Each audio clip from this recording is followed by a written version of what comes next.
Good morning, everyone, and welcome to American Scousers Morning Coffee or Tea with American Scouser. It's a Wednesday morning. We are back here in action. I am back to being the number one greatest dad over here. Number two is at work. That's why he's number two, baby. He's working. So he's out of action. But in contention over there is Kazi back with us. Kazi, what's happening? My cup actually says Mrs. Always Right because it was the first one that I could pull Because out. you stole your wife's mug or I what? stole the wife's mug, yeah.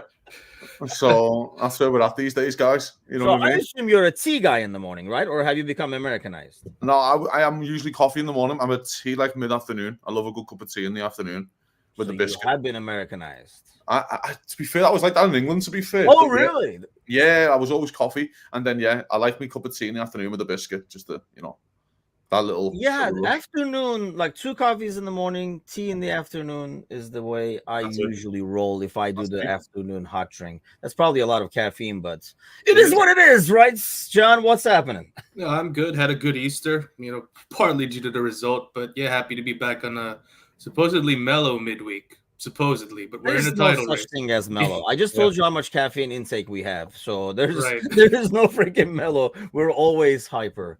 Yeah. Sergi says Kazi is lifting more cups than Everton, Spurs, and Newcastle together. That was an interesting game, by the way, yesterday. I don't know if you guys caught that one, but Newcastle, Everton. I'm assuming you did, Kazi, rooting for Newcastle, which I find myself doing too. Anytime I see Pickford, you can't do anything but root against them. So that was like an interesting game. Some decent games yesterday. Yeah, I mean, listen, it was I thought Newcastle were excellent first half. Credit to Everton, credit to Dyche. He made early changes on like the 55th minute, which is early for him. He's like a 75th, 80-minute guy. Yeah. And the changes worked. James Garner was excellent for them when he came off the bench. And you could see Newcastle were really struggling with injuries, man. Like they are missing some fucking players, I think Botman's still out and Lascelles just got injured on the weekend. He's out for 9 months. Fucking hell. So they've got a lot of injuries, man, and they're struggling. So they're going to be really hard to because everyone thought after the game on the weekend that they might kick on and get in Europe, but they struggled yesterday. And it's a bonus point for Everton, isn't it? Massive bonus point for Everton. Yeah. So, I mean, honestly, it didn't look like there was going to be Everton was not getting anywhere close in the first half. So it didn't look like they would be in contention. But hey, yeah, that's the point stolen. And honestly, it could have probably gotten more. But Christmas came early. Everton haven't won a game since before Christmas. That's craziness. I love how Kazi just knows this. Oh, I know. They're playing Burnley at home this weekend, so surely. But Christmas has come early for you, Kazi. Right. DeZerbi is out of the running, which I mean, I don't even know. Like, who officially he didn't rule himself out, so I don't know who ruled him out. John, you're the one who shared the link, and you have full trust in this is Anfield. You said before the show, so take it away. The thing is, I think Kazi doesn't care who's the source. He's just happy that he at the moment. Anyway. Right, absolutely. Okay. Like, yeah, and we've kind of harped on it a ton of times here on the show. Like putting the legitimacy of the piece of news aside, it seems like too big of a move for DeZerbi, and I'm honestly on the Kazi camp here where I'd rather go for someone with a bit more oomph, right? Like he's doing a great job at Brighton, right? Let's not mince words here. He's doing an excellent job, but it seems to me like, at least at face value, he seems like kind of that Emery kind of manager, at least in my opinion, where he's gonna excel at a certain level and do really good there, a la the Brightons, the Aston Villas, so on and so forth. But if you put him to like a Liverpool or a Man United, maybe you might see the wheels start to fall off a little bit here. So, yeah, I wouldn't say it's supremely positive news because I'm honestly in the camp of wanting to get this whole managerial thing done as soon as possible. But I guess it's a step forward, right? Supposedly one less candidate. Mm-hmm. Yeah, but I mean, here's the flip side of that is, Kazi, when you narrow down the candidates to limited quantities, there is going to be competition for these guys, especially. And I think when somebody is Spanish and Portuguese and stuff, I think that's when the Barcelona risk is a bit higher, right? And I mean, Bayern is going to be looking for a manager. So there are other top clubs who will be looking for a manager. So when you narrow it, you don't want to put all your eggs in one basket either. Agreed. I think It's a different one. So if you take DeZerbi out of it and look at the clubs who might be looking for managers, Barcelona we know, Bayern Munich we know, United potentially could be looking for a manager, looking for their own guy kind of thing. I haven't. But I don't want to interrupt, but you had, I mean, in a way, if you're coming to the Premier League, I would think your preference is still with Liverpool, even though you're following Klopp. At least you're walking into a lot better situation. Yeah, for sure. Or would you rather go to a mess and say, well, the only way is up? Yes, but if you're the sought after manager right now, you can wait and go, well, I'm just going to see what I'm going to see how the land lies in the summer because Bayern Munich might be available and they might come knocking and Barcelona might come knocking. Yes. And you're going to have 4 or 5 options because United might go to, let's just say a DeZerbi, for example. They might go, well, you can sign all the players. And Liverpool don't do that. So there's different arguments where you go, well, I get all my own men in and you get all your own men in. But you're walking into a better situation, aren't you? I mean, but I know what you're saying. It's not like you're walking into a bad situation player-wise with Barcelona and Bayern. Yeah. Yeah, but there's also a part of this where if you're replacing Jurgen Klopp, it's like, Adele having a concert, then going to you. Do you fancy having to go after me? Hey, how dare you? How dare you put me down my singing like that? I'm saying. You know what I mean? No, that's I'm not even going to argue. It's like, you know what I'm saying? But it's like, Beyonce having a little go in it, then going, yeah, do you fancy a little sing-song? No, I don't. Not after you, girl, no. You know what I mean? So... I was gonna start, but I'm not gonna go. Oh, that was just too tempting to go like all the single ladies, but I'm not gonna do that. No, that's only for Patreon only. But now, you know what I mean. So there's a part of that for those clubs as well. So there's actually a weird scenario where Juve could be looking for a manager because they're kind of struggling in the league and all the third, but they haven't really challenged for the title. So there's weird scenarios all around Europe if you're a kind of sought after manager. I ruled out DeZerbi, as soon as I seen his fucking weird haircut and he looks like a 12-year-old boy. But I feel like there's an argument here for Liverpool. I know on St. John's point, I just want to get it over and done with. I'm the opposite. I have no issue with them not announcing until after the Europa League final because I don't want it to affect the season. And I don't want us to... I want Liverpool in a fucking title running where the title's in their hands in effect of winning. If you win 9 games of football, you win the league. I actually argue if Liverpool win the next 7 games, you'll win the league. So, but that's for something else kind of thing. But so let's just be patient here. Let's just hope they can pick the right man. Let's get it right for FSG. By the way, they've only ever picked 2 managers. Yeah. They got one, I would say, half right, and Brendan Rodgers. I thought he was unlucky not to win the league. And then Jurgen Klopp. So they've only ever picked 2 managers, really. So they haven't really been in this position. For 9 years, they haven't been in this position. And the landscape of football has changed in 9 years. This is the argument we always go on to the owners. It's like when they first bought the club, the prices of players have been tenfold. Like, it's not. Yeah. That's just the way football's moved on. And they've adapted, and fair play. They've adapted this season, done really shrewd business and done it. So let's give them a chance, I would say, to get it right. Let's just relax on this. Liverpool has still got 2.5 months of Jurgen Klopp. And I want to enjoy the next 6 to 8 weeks of Jurgen Klopp at least. Do you know what I mean? So let's just relax. And also, there's a part, let's be patient in terms of these managers we might be going for. I've got their own business that they'll take care of in their league. Yeah. We want to see them get over the line. Say if it was Alonso and he never came out and done his presser last week, and Liverpool announced Alonso, and then they lose the next 7 games. And they don't win the league. I mean, especially now. I mean, especially after this weekend, right? Like after they lost to Dortmund and stuff, it's almost pretty much in the bag. I think that was one thing. I felt like as that league, the point differential got more and more, it would be easier to announce Alonso. But I think you make a good point that if you are, DeZerbi, or if you are like a Morum, there's no reason for you to rush things. So because there's going to be so many options, why would you? Kind of like commit to somebody now and then miss out on all the other possible offers. Let them battle over you because there's only so many names out there that get attention. But I know what you're saying, John, in terms of, I guess, does it make it better if we had 0 answers, like what's going to happen after Klopp? Mm-hmm. I think I would feel worse. I think, we're going to get to the next news after this, but having Edwards, Hughes, like all the front office people being built puts me more at ease that everything is under control as opposed to just walking into a dark tunnel after Klopp kind of thing. It almost feels like maybe they don't, but FSG has the steps in place. They are doing They got the front office. All we need is the manager, kind of a deal. Yeah, we have, as Kazi's pointing out, we have the luxury to be patient. Thankfully, we can't be like a Chelsea or a Man United that's always going to be scrambling for a new manager, for a new signing. Like, we're fortunate enough to be in this position after so many years. And, you know, you can say FSG out here, FSG out there. Like, obviously, that's a debate for an entirely separate show. It deserves its own show, right? But if you can't argue, if there's one thing that FSG do well, it's kind of putting the structures in place, at least very recently, for Liverpool to be successful. You can't argue with that. So yeah, even if as much as I want the manager to be announced as soon as possible, there is a part of me where it's just like, yeah, okay, we've got a title running. We have a lot to look forward to for this current, you know, not to sound political, for this current administration, right? So yeah, whoever it's gonna be, trust Edwards, trust FSG, and listen, it's gonna be something to look forward to, but not quite yet. We still have a lot of hurdles to go through, right? That's the point, I think. That's the point as well. Liverpool have a big fucking 9 games. Why are you worrying about what fucking happens next year?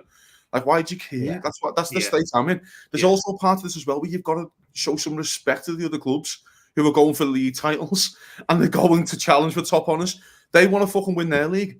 Liverpool shouldn't just go in and barge and take their manager and announce it now. But are you on the same thing though? Like, if the whole Edwards Hughes and now like this Pedro Marquez and stuff is not announced, would you get more antsy and like, what's gonna happen? We need some clues, kind of thing. I feel a lot more calmer. Maybe because first of all, maybe it's because it's Edwards number one, but just the fact that, you know, that's background, the foundation is being built. Meanwhile, while we take care of other business. Correct, yeah. And it's not like I don't think the club are just sitting around on their hands. The club are talking to people, they're doing interviews. But I think we all agree here, Liverpool do their best work when they work in quiet and silence and then just announce it. That's when Liverpool do their best work. They have done for that for 10 years. So we need to, and also, I want Liverpool to win a fucking league title. I don't care where they come next year. Win this league first. I don't care about next year. I have zero interest in next season. Because I want Liverpool to win their 20th league title, and it's on the horizon. So as much as it gets clicks and it gets likes on social media, guys, we all as fans need to stay focused and go. Now we've got 9 games to go. Oh, by the way, of our like Liverpool, my version of Bill Shankly, in my opinion, like he's my Bill Shankly to what he was to my granddads and stuff like that. This what this man is to me, and I want to enjoy the next 6 weeks of this one before I worry about Liverpool not announcing a manager and where he's going to get the best position out of Trent and Darwin Núñez and Cody Gakpo. I don't care. Win the fucking league. And unless Jurgen Klopp go out with a fucking statue outside Anfield, please. To be fair, we're still worrying about the whole Trent position until now. So.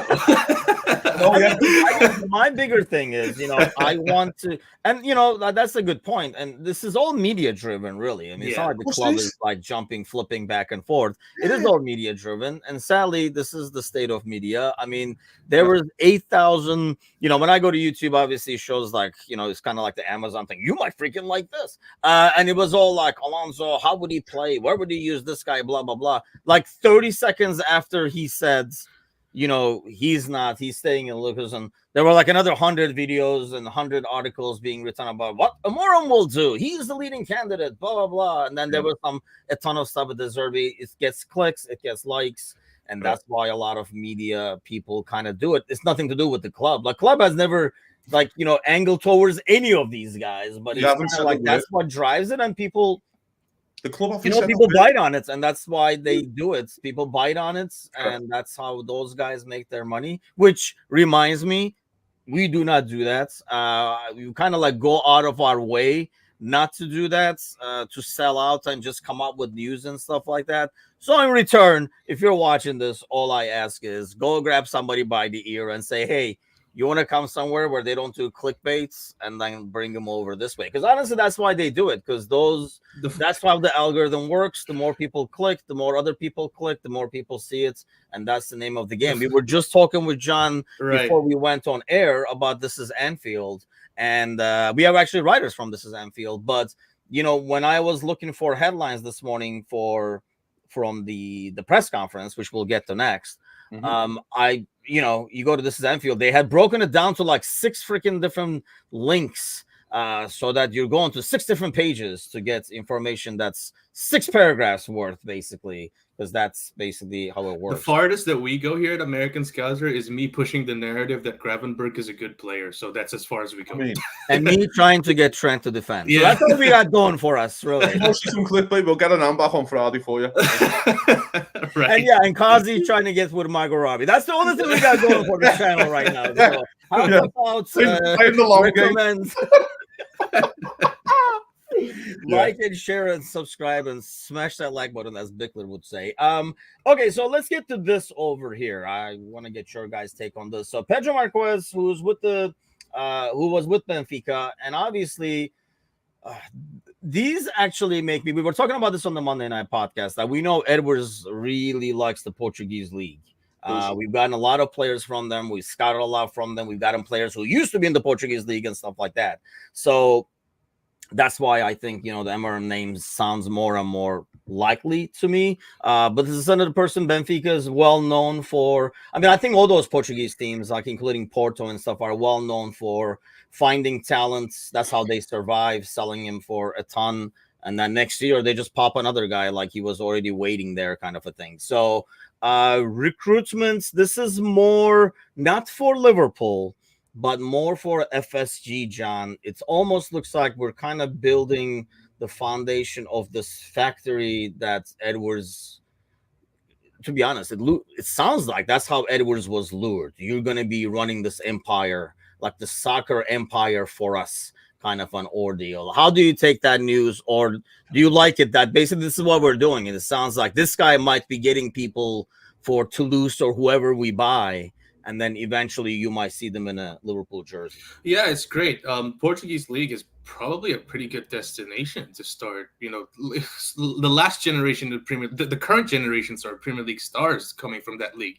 Darwin Nunez, Bruno Fernandes, what's his name, Ruben Diaz from Manchester City. They're pretty good players, so it's a pretty good crop to choose from. So listen, if we've moved on from the Southampton fetish, and if we're going to go to the Portuguese league, I don't mind it one bit. Listen, and it's kind of like what Kazi said about goodwill, about building credit, and Edwards has a ton of credit. So if this is the generation, the direction that he wants to go in, and I'm all for it. Listen, we trust this guy. He's given us our best players over our best years of the Liverpool modern era. So listen, if this is the direction that he feels, then I'm all for it.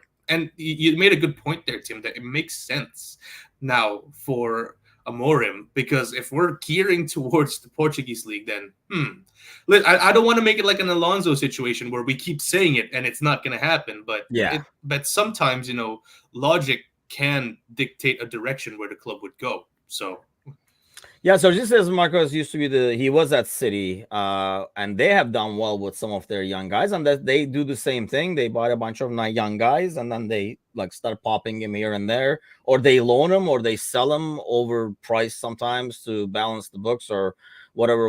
Southampton has done us well, but to be honest with you, I think we've kind of drained that well. Yeah, it's 50-50. Did we count Ricky Lambert? Really? Did we count Asian Lovren and Ricky Lambert? Or we just forget about those guys? Or... Right. Yeah, I'm okay with Lovren. Oh, yeah, okay. I'll argue the other Lambert, okay, I hear you. But I mean, Mane. Oh, listen, they've done as well. I'm not arguing that Southampton. Of course, the team was a really good team, and Liverpool did well to get these players out. No one's arguing that. But go back to the Marquez thing. Michael Evans has earned the right to go and hire who he likes because you build credit. And he's built his credit up by, as John just said, giving us really good players and getting us really good background stuff. It doesn't really interest me at all. I don't care about backroom stuff. I don't care. I don't care what happens on the pitch because that excites me. Because football, I don't know if you know, guys, is about 11 guys on each side. Right. No. I'm not who the fuck is the I'm not who the fuck is the sporting director because it doesn't excite me. But again, I've seen Klopp at least twice mention in his press conference about the Portuguese league and how quick it is and how high press it is. And I know Klopp likes to watch the Portuguese league as well. So there is that thing. I've definitely seen him mention at least twice because I watch every presser. So there is a thing there, I suppose, as well. Again, if he's come from there and the Almiron thing. And as you just said there about the players who come from that league, you've like Diogo Jota, Pedro Neto. Yeah, Jota. Do you know what I mean? Pedro Neto, he's one of the best wingers in the league when he's fit. So there's definitely players there, mate. There's definitely bargains there, and there's definitely players who Liverpool can go and probably look at. So if that's where they're going to go, that's where they're going to go. But I think we've got bigger fish to fry right now. Kazi's point there is exactly why I can't get into Football Manager, and I always stick with FIFA.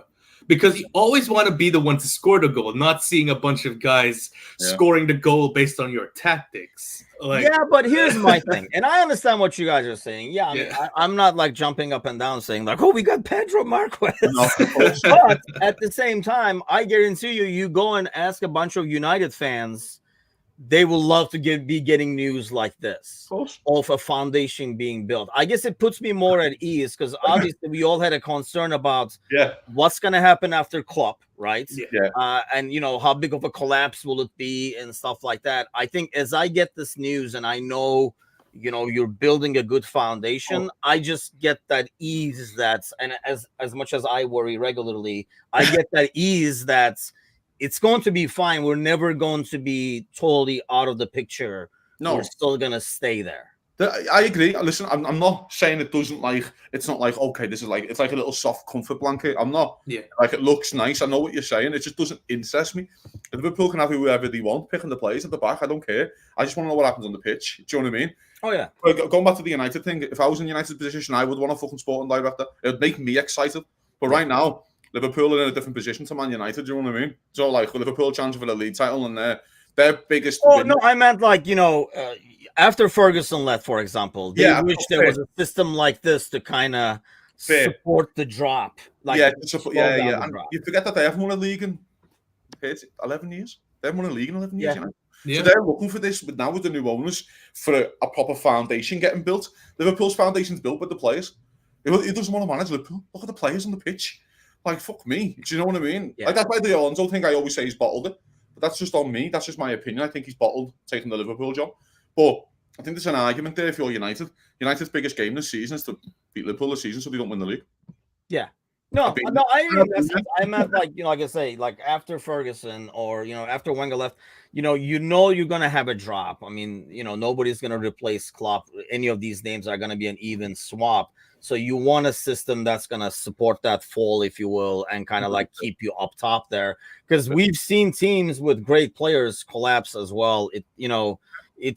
It comes down just as fast as, you know, actually not as fast as it goes up, I guess, but it takes a lot to build a team and it can crumble down pretty darn fast. So, but yeah, anybody who's coming in is taking a squad that's a solid squad. Whereas when Ferguson was leaving, like there was a fire in the background. So he was. It just goes to show. Out of here. Yeah, it just goes to show the integrity of Klopp. By the way, like he knows that last year was an absolute shit show, and he did feel like leaving then. But then he's like, "Nah, I can't leave it this way. It's just wrong." And then now he put the players for the future and the McAllisters, the Szoboszlais, all that, just so we're ready for the next generation, purely out of, you know, love and goodwill for the club. So it just adds to the respect, right? And we could possibly win the league as well. It's just storybook, man. Like, seriously. It is storybook. And it's the most Liverpool thing ever to win the league this one. It's the most Liverpool thing ever to be absolutely dog shit for the season and just go on and win the league because it's the manager's last season and, and he deserves that big riding high. He didn't get to celebrate the league last time properly. And his last game at Anfield is Liverpool lifting the league title. It's just the most Liverpool thing ever to we just do romance all the time. Liverpool has just never won a cup final 3-0. You know? Yeah. I remember I think we beat United 2-0 in 03 to win the League Cup was the one that really sticks out to me. No, Liverpool in 01 when I was growing up playing Birmingham City in a championship side and we had to beat them on pens to win the League Cup. And you're like, it's just the most Liverpool thing ever. Went to Cardiff. We played Cardiff in 2012. It was a mid-table championship side. Yeah. It took like a last-minute scale equaliser and count and shit. Just like we just do romance differently. We just do game. Look at the Van Dijk game this season. Yeah. Do you know what I mean? Liverpool just got to win 3-0. No, we got to do it the romantic way. And Liverpool feels like this season, and I am into the romance because I'm a Liverpool fan. It's just set up for Liverpool to. You almost have to be. Kind of comes with the territory. For the most part of being a Liverpool fan. So let's touch on the press conference. Not a lot of, you know, groundbreaking news. It felt like I found it odd that maybe I missed it or like the Lions missed it, but I did not see anything about Robertson. He says it at the last second. He stands up, Klopp, and a press guy just goes, "Robertson here." He's back and walks out. Really? That was it. Really? The last second he stood up. Okay, because I didn't see it in the notes, and I was like, "What the hell?" Like I didn't see. And Robertson, he went, back, and he kept on walking. He just said it off camera, kind of thing. Damn, I got to delete those shorts saying that Diaz would struggle without Robertson because he's fucking back already. Robertson's back, bro. So. I wonder, it's almost like, what is the thought on that? We talked about that. Yeah, the short that ended up being a pretty popular short, actually. And most people liked it. It's not like, it was sometimes like a short like John does the shorts for American Scouts. So if you see crappy shorts, it's on John. But I guess to be fair, the good ones are on John too. I guess we'll give him that. But, it was like, sometimes a short goes crazy because, nobody likes what we said or something like that. But this one actually went crazy because people agreed to what you said. But does it help in some ways, you think, John, that Gomez is not going to be in the vicinity so Diaz can run whatever the hell he wants on that left side? Yes, that overlap that Robertson gives is a massive threat. Like you could say that sometimes when we took on the bigger teams, particularly in December, when Robertson was gone against the Arsenals, the Uniteds, where we struggled to break down. Like we had some chances, right? But we didn't have as much, particularly the United game and stuff like that. That left side with Diaz, as much as he loves to dribble, pull guys towards him, works best if he has another threat there. Yeah. Overlapping him. So big news that Robertson is back. And as Kazi pointed out last show, the experience, you can't replace that. Yeah. So I'm just delighted that he's back. Really am. I mean, that's the thing, man. Like I was looking at that, and we forget that you listen to Klopp's like press conference, and he's talking about, like, Ali has been missing for freaking months. And if I told you that we're gonna lose Ali mid-season for months, I don't think you would put us in this situation. Yeah, my sister, Jota has been missing forever. I mean, Jones, I guess in the big, but I mean, if you look at the back line, that if I gave you that back line is going to be our back line quite regularly with Bradley, Kwanzaa, and like Gomez as left back and stuff, you would never ever put us in this current situation. This is why this season's such a fucking freak. I would only put it, if Liverpool win the league this season, I'd put it second to Leicester's. I'll put it second to Leicester's because of the injuries that we've had. I would genuinely, it's a fucking joke. We've had no Joe Mata. Since when? November, December. Yeah, probably before the end of the year. Yeah, before he was injured, we were talking about him taking over Konate's place. We were giving him a new contract. Yeah. We were like, give him a 2-year deal now. We were going to give him a 2-year deal. Yeah, we're going to give him an extra year, maturity, comedy. And he earned it, by the way. He earned a 2-year contract that we were all giving him. So we've had no Trent. If you would have said to me at the start of the season, you're losing Trent for 3 months, I would have fucking, oh, fuck, what do we do now? Yeah. Joe Gomez playing right back. We were all shitting ourselves. Joe Gomez has stepped up to a level. Jarrell Kwanzaa, I wouldn't even be able to point him out in a police lineup before the start of the season. I had no idea who he was. So there's an argument here. That's why I would put this up. Curtis Jones, I know what I was saying, but Curtis Jones is Liverpool's best midfielder before he got injured. And so now him coming back is like, fuck me, Jones is back as well. Because this midfield's just starting to get a little bit. So I would put this up. I would, Jota's been out for months. And when Jota was and most importantly, yeah. But I mean, I know we laugh at the Thiago thing, but Thiago would have been an important player for Liverpool if he was fit. I mean, we talked about it, right? We said, hey, if he comes back towards the end of the season, plays 20. I remember us talking about him back in December, January. Yeah. Hey, if he comes back, plays the last 20 minutes of games, it'd be golden. Apparently, that's not going to happen, but probably not.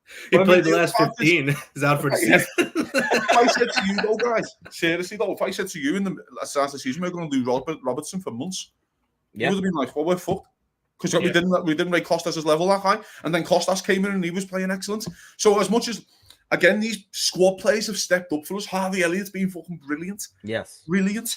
And these squad players have stepped up and put Liverpool on a level now. So it's just exciting, man, and we're getting these players back. Robertson and Jones back this weekend. It looks like, he said, Ali's back next week with Trent and Jota. Not United. It looks like the week after. So it looks like that, by the time next week rolls about, that Liverpool have 5 players back, 6 players. He did say Endo picked up a knock against Brighton. He said that about Endo.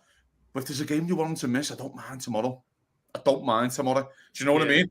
If I have to say, Endo, get yourself right for United. Don't worry about this. My only issue with that, guys, I don't know about you, I don't want to put McAllister back on the 6 because he's playing so well on the 8.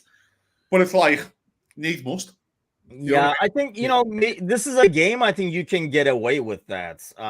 Putting Mac back there and then maybe gets John's boy some minutes, because I know, he made it sound like we would see Curtis first 15 minutes, then 25 minutes. He pretty much said, we're going to have to see, how he comes back. He's been out for a long time. So it sounded like he'd be there 15 minutes, 20 minutes or so, but we might see Gravenberch. That's not a bad shout either. I can kind of see that with Gomez being the defensive midfielder tomorrow. No. It's McAllister for me. Max, Szoboszlai, Gravenberch to start. Jones the last 20. Right. How about Elliott? We always skip Elliott for some reason. I feel so bad for this kid. Do you put Szoboszlai on the left-hand side again and put Elliott on the right-hand side? I would. Yeah. Gravenberch hasn't really played much though, has he? When is he going to play though, John? Sorry? If it's not against Sheffield United at home, no. I would play him, Kazi. Would you start him? Would you start him tomorrow? Probably not. So even John is not starting him. No, listen. I want Gravenberch to be put in the best position possible for where he's not going to be getting look at his bum shouts from everyone here at American Sky. That's fair, but Sheffield United at home. No disrespect, they fucking got 15 points this year.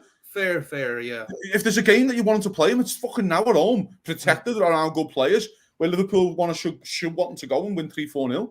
Well, yeah. To answer your question, Kazi, I'd probably go McAllister, Elliott, Szoboszlai. McAllister, Elliott, Szoboszlai, and when would you? Okay, but Jones, then you could make Jones and Gravenberch. To probably 30 minutes to play. So would you start Jones against that? Would you start Gravenberch against Atalanta? Probably. But you're telling me Atalanta are surely at a better side than Sheffield United. Well, they are, but then by then he's kind of gotten the rhythm, if that makes sense, right? Because for someone who's not, I guess with the Atalanta thing, I always feel like there's always a second leg. Yeah. But you want to win the home game, and then you can kind of go there. If you win 3-0 in the home game, then you can kind of go there and go, you can mix and match kind of thing a little bit. You know what I mean? Still give them respect, but you can still mix and match. I just feel like if Gravenberch is going to start a game, it has to be tomorrow, surely. Sure. Hey, I wouldn't be against it. It's just, Sparky says Klopp didn't say anything about Gravenberch and Gakpo. One thing to consider is the fact that Nunez is one yellow card away from being suspended. Oh, Jesus. I mean, because of his stupid yellow cards that I've been harping on all goddamn year. He's one yellow card from getting, a 2-game suspension they get from accumulation?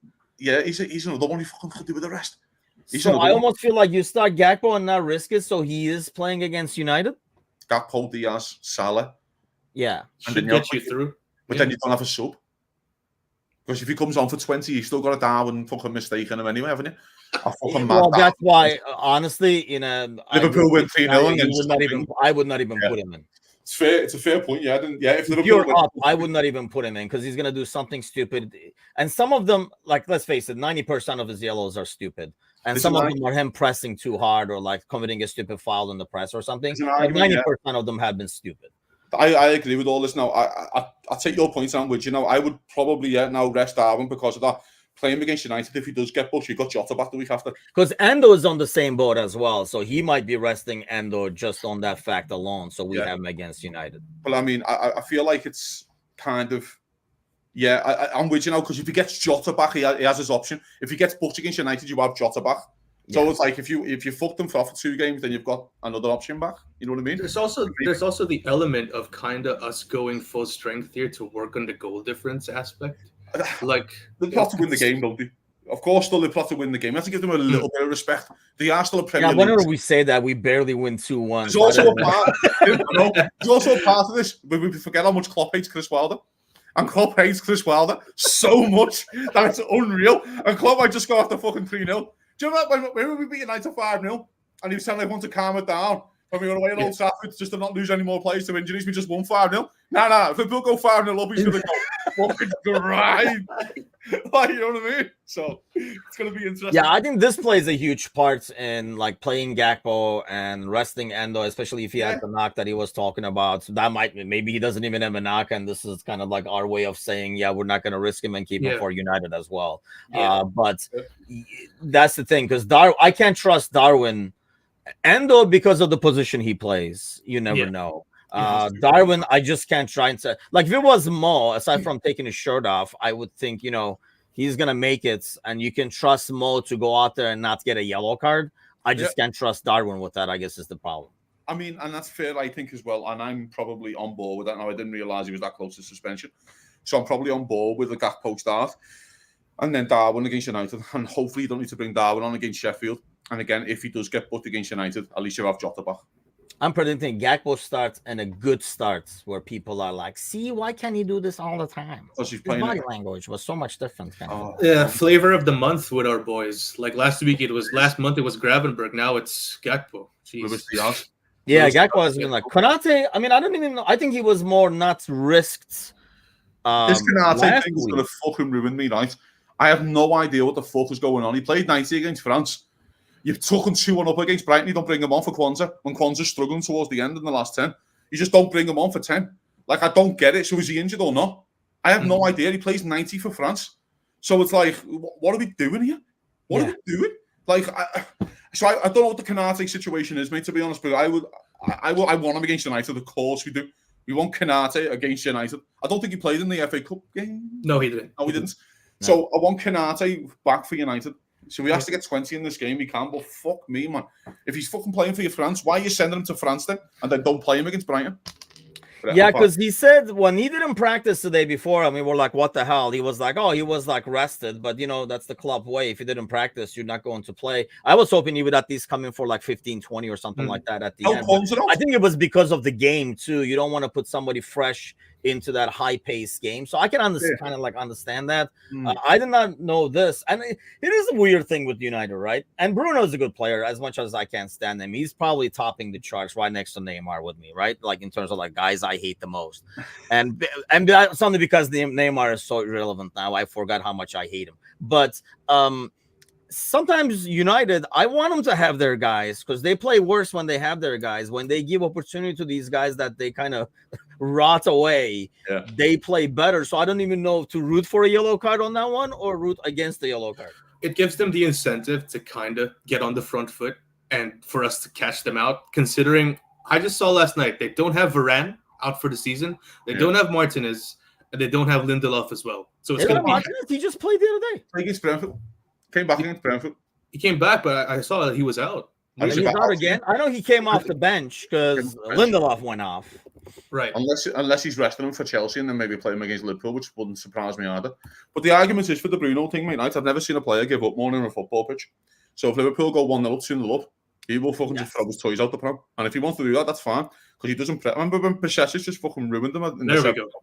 Martinez is out for the season. I mean, this is coming from Serzi, though, so I just googled it as well. Okay, cool. Athletic. That's a massive loss then, isn't it? Because they would do Maguire and Johnny Evans. No, Evans is out too, I think. Oh, really?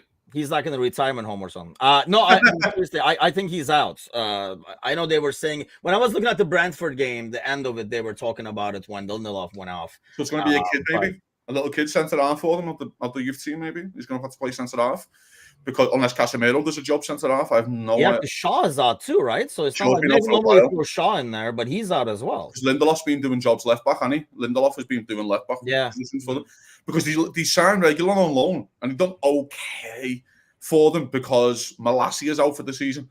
And then you let him go back to Spurs and then he's on loan at Brentford now. And it's just all a bit weird for United at the moment, isn't it? Yeah. Do you know what I mean? It is. I mean, they've had a lot of injuries too, but it's not like they were good before that. No little kid. Martinez is out. Yeah, I mean, Martinez, and honestly, like, I mean, he was there when we beat the hell out of him. That he's the one that's, mowed his ass in that second. In that goal that Gakpo had like an excellent finish. The good old Gakpo days. That's why I feel like it's going to be one of those days tomorrow. I feel like Gakpo is going to be having a good day. I think sometimes having a start maybe is better for him. Maybe he's not the guy that's good off the bench. We've had to keep him on the bench a lot, and we talked about this because he gave us the option to be flexible. Let me ask you guys. The only guy can play multiple positions. Let me ask you guys on the note of Gakpo. Where do you think is his best position? Left wing. Yes, he says wing.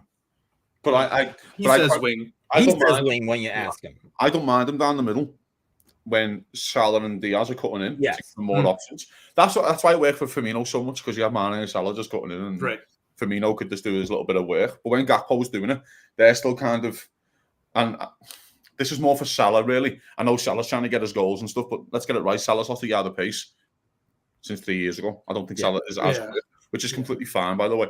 But then I don't think Diaz is coming in enough because he likes to get chalk on his boots, as we say. But yeah, I mean, I think he's left wing. But the problem is with Liverpool, we've probably got 3 players who can play left wing, including Jota, and we have 1 player who can play right wing. Man, so the Gakpo, man, flavor of the month. I'm telling you, man. Flavor of the month. Like Gravenberch, and then it's Curtis Jones, and then we'll just pass the parcel. But I think still Gakpo still contributing massively to Liverpool. I think he's like 15, 16 goals this season still. So in all comps, which is a pretty good turnaround in my opinion. I felt very sorry for him because when he actually lost all this form, Liverpool was starting him with a bunch of kids. He hasn't been started with the boss players. Like I want to see him like with McAllister playing in the 8 and Gakpo up front. I want to see that. You know what I mean? Yeah. Where he was playing, he was looking behind him, seeing McConnell and Bobby Clark and kids. Exactly. Do you know what I mean? And he was had to be the senior player, and I get it. But he's still a young man to be a senior player. Do you get what I mean? He's the same age as Darwin Núñez, but we give Darwin Núñez loads of passes. Like, do you know what I mean? But we don't give Gakpo a pass. Yeah, see, here's the problem, though. I was giving, and Snape says the same thing. I mean, yeah, we gotta. It is. I think we have a lot to prove going away to that, so that's the good thing. And yes, we do have Anthony Taylor. That's a different story. But I feel like with Gakpo, I was sticking up for him just freaking last week. There was a freaking short of me that cut by John over here again. He's sticking up for Gakpo, and then he comes in that last game, and I was talking about it on the Monday Night Podcast. That frustrated the hell out of me when he came in the last 5 minutes in the Brighton game. I think he came like 84, 85 or something. And if you can't put in a shift where you're not jogging because you know there's only 10 minutes at most, that's kind of aggravating. To me, that almost looks like pouting. And I'm not saying he was, but that's my perception when I see a player coming in for the last 5 minutes and you can't give me constant sprinting for like 5 minutes and then whatever time is added. Sure. That annoys me. And I do not agree with this at all because in the beginning of the season, everybody over here, and I bet you were too, Sparky. I have to go back to the records over here. We'll put John on that to go back and go on the records. But we kept saying Gakpo is the better presser. He's the better interplay guy. Núñez should come off the bench. He was for the first 3 months. He's just sorry, John. But I think he's just low on confidence, isn't he? We have to just relax a little bit, man. Fuck me. It feels like we always want to dig someone else. Like, you know what I mean? I don't like Darwin Núñez, but when he plays well, I'll say he plays well. Can't we just fucking... Why do we have to have agendas against players? The kid's struggling, clearly. And by the way... What if you don't defend? I'm just saying. Yeah, but I mean, Cersei's yellow there. Cersei's comment there, by the way, fella, right? I celebrated Gakpo's yellow like I celebrated Salah's goal. That was a very good deal. Got done and just went, thank you very much. I got done. Yep, thank you very much. That was like, that ain't happening. Thank you. And I know what I mean. So, yeah, listen... Let's hope he might get a start tomorrow, and if he does, mate, we're playing Sheffield United at home, he might get a couple of fucking goals, and then you go, fucking hell, Gakpo play well. Yeah, that's what I'm thinking is going to happen. Go ahead, John. I was about to say, like, it's a shame Football Flashback isn't here because I was going to ask him what's the over-under and who's the next flavor of the month. Oh, he was actually on the Monday Night Podcast in the comments saying he wants to put a bet on Gakpo getting 2 assists because the odds were really good on it. Interesting. Okay. Now, I'm going to say the next flavor of the month will be Joe Gomez. I reckon Gomez will have a couple of howlers in him. And then they'll go, fucking hell, Gomez and shit again. And he's It's not like he performed well for like 90% of the season, right? Yeah. Like, exactly. But he'll have a bad end and go, he didn't really play that well, did he? Yeah. Sparky says you don't need confidence to run about for 10 minutes. And I guess that's my point. That's true. But I expected more out of that when you come in at these show that, you know, you're still all in kind of a thing. It's the Discord way to have agenda, sisters.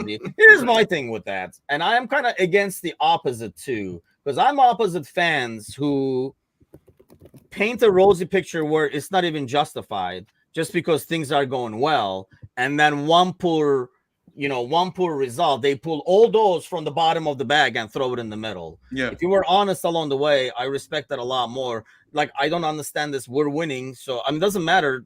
You can still say that still doesn't look right. You don't want to put that in your back pocket. And then when the first poor result, this has been going on for months, and then throw all those cards in the middle, because I feel like that's shittier. I mean, that's just me, though. That's, you know what I mean? Tim, we have this debate all the time, like what the trend's inverted. I'm not going into it, but I'm just saying it. You don't like it. I don't mind it because Liverpool win games. So that's as much as we don't think it looks right, then Liverpool still win the game. And so as much as I would, by the way, I'm with you. I prefer Trent just to go back to right back and give me some more width. That's my, you know what I mean? And as much as you're the same. But then the manager's argument, we win games. But as you just said, you can't just keep thinking, storing this stuff away. And then one bad thing happens and you go, and you're like, there's 9 games to go, guys, from the dream of winning the league title again. And it's in our hands. It's in our hands. That's the biggest thing now. It's in our hands. Apart from when we won it, like when we won it by Christmas of 4 years ago, this is like, it's in our hands. It's the first time we've been going against City that it's in our hands. We're not chasing anyone. They're chasing us. And by the way, I want to talk about the games today in a second because I think they're super important. Yeah, I was about to ask you, do you guys have any hope? So let's just relax a bit. Let's get behind our boys. We're going to need Gakpo. We're going to need Gravenberch. We're going to need Jones. Let's get behind them, guys. We're fucking we could win 3 trophies this season. Imagine offering you that at the start. Imagine offering you the league title at the start of the season. I would have looked into you fucking high. Like, are you serious? You know what I mean? So let's just back our boys, man. Come on. The last goal. Come on. And boys. Honestly, I mean, you look back in the season. That's why I think like this win, going back to what you were saying, would be so much more special if you win the title. Because I feel like you look around, even the guys who are getting a lot of flack now were some major contributors at one stage.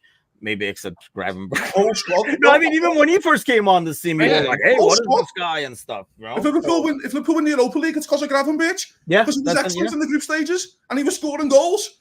So fuck off. Exactly. So I mean, obviously, over the time of the season, everybody's going to have something in the, some kind of spice added to the mix. We're going to see a picture of Bobby Clark holding the Premier League title, and I would have said to you 9 months ago, who's that? Who the fuck are you? And what are you doing? Yeah, especially that, right? I mean, like I say, with the amount of injuries this season, and I know like a lot of teams have it. I think maybe Arsenal is probably the least, I would say, right? Don't know how they do it. Same team. They have lost Timber, to be fair, like for the entire season early on. But aside from that, they haven't had a lot.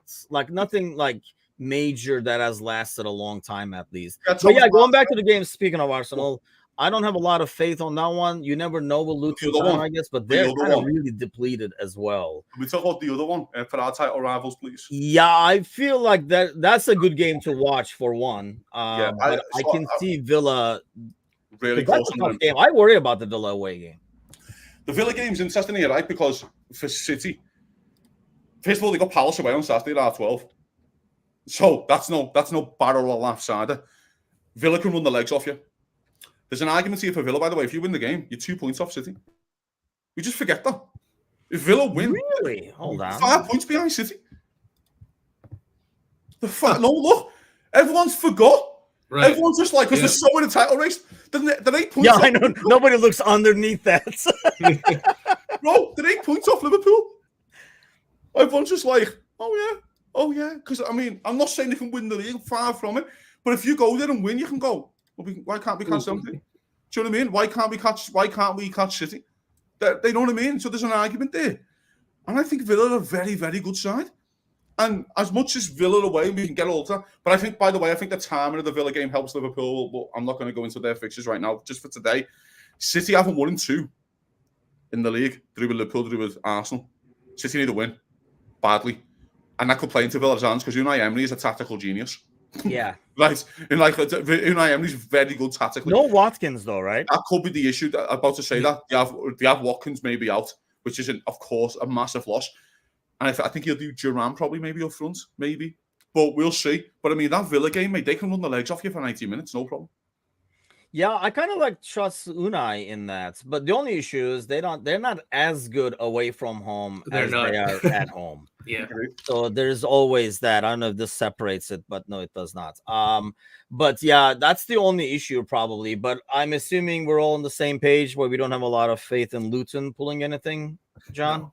No, we just got to do our business. It's simple. Like as Kazi is saying, unfamiliar position. It's in our hands. Like whoever Arsenal City are playing, I kind of just look and then look away with the confidence, knowing that we just have to do our business. Right, we don't have to rely on other people for once to do a job for us. We can do it. So let's just. I'm looking forward more. I'm looking at the game tomorrow more than these 2 games here. So yeah, I mean, there was an overreaction after that Arsenal City game. That obviously Pep feeds it to, saying like, well, they're out of it, it's not in their hands and stuff like that. Yeah, but if they lose a point today, Kazi, would that put them out now? Out to stretch, but out as a stretch. If they get a point, say they draw the game, Liverpool win the game, you start. So I mean, let's go back, but the goal differential as well, that would make it 5 points. It's a very good question, man, but I don't think they're out of it, because I can never count City out of anything. But what I would say is that if you lose 2-1 in the first leg against Real Madrid, do you rest players in the league game before it? Probably. Do you know what I mean? Like, there's an argument there where he might fucking go, you know what, I can't be arsed with this. Yeah. No one's ever done 4 in a row. The narrative's written. But also, if you retain the Champions League, only one team's ever done it, which is Real Madrid with Zidane, in this version of the Champions League, of course, in the current format. That's legacy, isn't it? It's legacy. Retaining the Champions League is fucking hard to do. So, you know what I mean? I wouldn't say they're out of it, but I would say they're very, very close. But yeah, I mean, that's the thing. If they don't win today and we win, John, there's a 5-point lead, goal differential. We would have to lose points almost like I would say 3 times. Yeah, my face is they're not out until game 38. It's just the trauma, man. It's just the trauma. Like two seasons where we lost the league by 1 point to these motherfuckers, both on the final day. Yeah. Like, I'm sorry for my language. But yeah, but Jesus. That was reckless. Brought to you by Reckless Coffee. Thanks, John. But now, I would say though, John, I'll go with you. I think they could be out of it by Saturday if they drop today, because I think Palace at home at half 12 is a twat of a game. It's a twat. It is. Liverpool went there and had a bastard of a game, and Harvey Elliott had to do something special to win it. Do you know what I mean? And they've just got a new manager. I know they drew yesterday. Forest? No, they lost. No, I can't remember. They drew at the end, didn't they? Wasn't Forest? Yeah, it was Forest. They lost to Bournemouth away yesterday. But at home, it could be really difficult for them. Palace can make it difficult. So it's interesting, but I will come back to it. City haven't won in 2, and it's very rare they don't win in 3. Very rare. So you boys are both going to be here for the pre-match tomorrow. We'll be here right after the lineup comes out. But let's get some early predictions on the way out. Without knowing lineups, how optimistic, how generous are we? Oh, for the Liverpool game, right? For the Liverpool-Sheffield game. 3-0 Liverpool. I don't think it's going to be what everyone thinks it's going to be. I think Sheffield will come in and camp 10 behind the ball. If Liverpool's still 0-0 after 30 minutes, just fucking relax, please. Liverpool don't need to get worried about goal difference. No Liverpool need to worry about points, not goal difference. Liverpool don't care about points. You know what I mean? We're about points. Right? If I take a 1-0 win right now, would you take it? Of course you would. Yeah. So, you know what I mean? Let's see what happens. But yeah, 3-0 Liverpool. Yeah, I mean, that's like 6 goal differential. It's probably going to be more. I think Sparky was saying in the comments, after play Luton Town today, I think they get another 3-4 on Luton Town. And that. Do you really? Do you think they'll battle Luton like that? Yeah.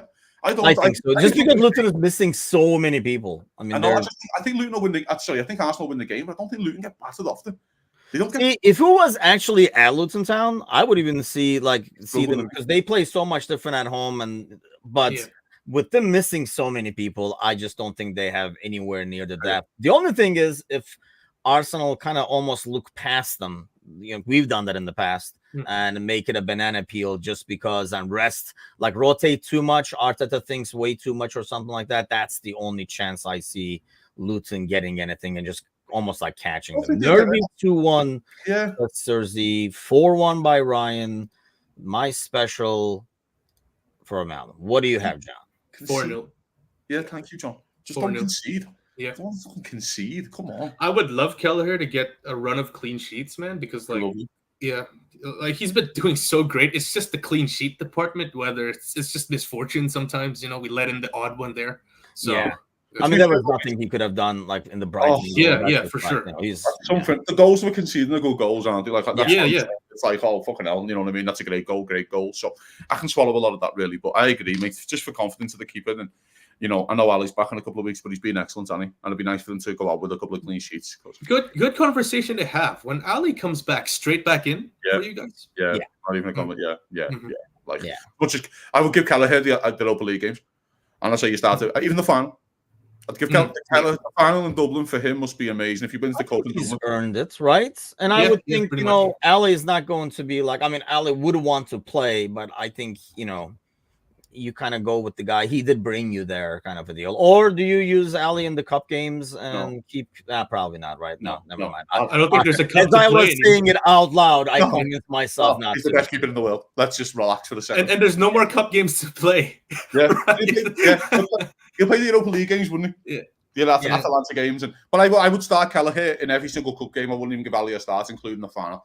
Kelleher in Dublin to win the Europa League in Dublin for him in Ireland would be special. Yeah, that would be massive. Yeah, that's another thing too. And that would be only fair to what he's done all year. So, Serge says not for me. Yeah, you do not sit Ali if he's healthy. If you have the, I mean, and people, you guys have like really short-term memories. 2 months ago, he was the best goalkeeper in the world. Now you're gonna sit him on the bench behind Keller? Come on.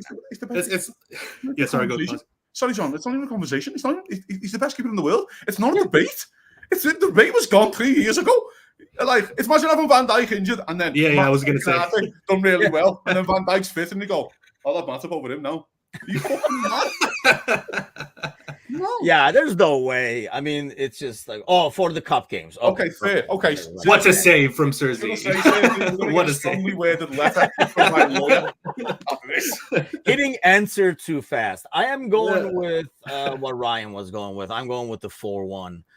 Let's see what the lineup is tomorrow. But we'll be back. Actually, tonight we'll be back on air with the Premier League panel show. The panel is back in action. I think we have Arsenal and Villa and Fulham tonight. No, Spurs and Fulham tonight on the panel. So either myself or Mecca would join that gang tonight. But tomorrow I'll be back with the pre-match, at least with these two dudes and probably some others. Once the lineup comes up, we'll be on air. Have an excellent rest of your Wednesday. Get ready for the game tomorrow. Take it easy, guys.